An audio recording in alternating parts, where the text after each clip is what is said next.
ဗီတာမင် A ဗီတာမင် A ချို့တဲ့ရင်အရေပြားမှာကြာဆိုးတွေပေါက်လာမယ်။ညဘက်ရောက်ရင်မျက်လုံးကတိတ်ကြည့်မကောင်းတော့သလိုလက်သေးတွေမှာလည်းအစင်းကြောင်းတွေပေါ်လာမယ်။အဲ့လိုတွေဖြစ်နေပြီဆိုရင်တော့ဗီတာမင် A ကျွေးရတဲ့အစာတွေဖြစ်တဲ့မုံလာဥနီဟင်းနုနယ်နဲ့ရွှေပြုံသီးတို့ကိုစားပေးဖို့လိုပါတယ်။ဗီတာမင် B ဗီတာမင် B တွေထဲမှာဗီတာမင် B12 နဲ့ B1 ချို့တဲ့တာဟာအဖြစ်များပါတယ်။ဗီတာမင် B12 ချို့တဲ့ရင်အာရုံကြောတွေအားနည်းလာတဲ့အတွက်ခြေတွေလက်တွေထုံကျင်နေတတ်ပါတယ်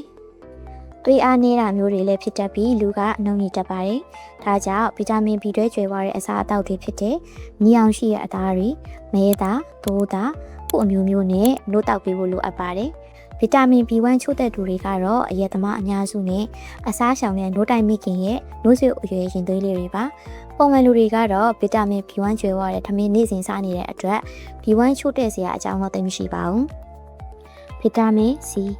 ကိုသွားတိုက်လိုက်ရင်တပုံးကသွေးတွေထွက်လာတယ်။တဖုံးရောင်နေတယ်။အနာတွေလည်းအကျက်နေတယ်။ကိုခန်းမကောင်းလို့ခဏခဏဖြားနေပြီဆိုဗီတာမင် C ချို့တဲ့နေတာဖြစ်နိုင်ပါတယ်။ဗီတာမင် C ကျွေးသွားတဲ့အစားအစာတွေကတော့တန်မြာတီလိမ္မော်တီ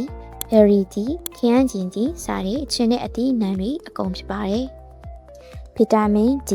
ဗီတာမင် D ဆိုတာအယိုးတန်မာဖို့အတွက်အဓိကလိုအပ်တဲ့ဗီတာမင်တစ်ခုဖြစ်တဲ့အတွက်သူ့ချို့တဲ့ရင်ကလေးတွေမှာဆိုအယိုးပျော်ယောဂအယိုးခွင်ယောဂတွေဖြစ်နိုင်ပြီးလူကြီးတွေမှာဆိုအယိုးပါတာတွေဖြစ်တတ်ပါတယ်။ဗီတာမင် D ကိုတကူးတကဝယ်နေစရာမလိုပဲမနက်ပိုင်း9နာရီကနေ10နာရီအတွင်းထွက်တဲ့နေရောင်ခြည်ကနေအဓိကရနိုင်ပါတယ်။ဗီတာမင် E ဗီတာမင် E ကတော့အသားရည်လှပအောင်လုပ်ပေးတဲ့နေရာမှာဆရာတဆူဖြစ်တဲ့အတွက်သူချို့တဲ့ရင်အသားရည်တွေမွေးချောက်လာပြီးဆိုပြီးမှုမရရှိနိုင်တော့ပါဘူး။ဒါအပြင်မျက်လုံးတိမ်ဆွဲတာကိုလည်းဖြစ်စေနိုင်ပါသေးတယ်။အဆိပ်အဆန်တွေဖြစ်တဲ့နီဂျာစီ၊ဘန်နာစီ၊တိကျတီတို့ကဗီတာမင် E ကျွေးသွားတဲ့အစာအသောက်တွေပဲဖြစ်ပါတယ်။